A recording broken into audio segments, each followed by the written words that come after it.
دیارە کە سوکاری سەربەرزی شەهیدان و ئەنفالکراوان کە چەمچەماڵ بەوە ناسراوە کە پایتەختی شەهیدان و ئەنفالکراوانە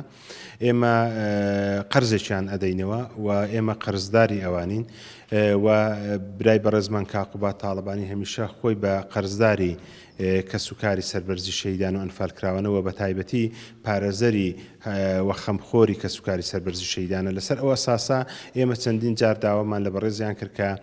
دەست پێشخەری بکە و فەرمانێ بکە بۆ دابینکردنی زەوی پارچەیەک زەوی بۆ کە سوکاری سەربەرزی شەهیدان و ئەنفالکراوان بە خۆشحاڵیەوە فەرمانەکە بەدەستمان گەیشتووە لەگەڵ سەرۆکاتی شارەوانیەکانی سنوورەکەمان لە بەرنامەماندایە کار بۆ ئەوە دەکەین بۆی زەوی ئیفراز دابینکەین و زەوی ئیفراز بکەین و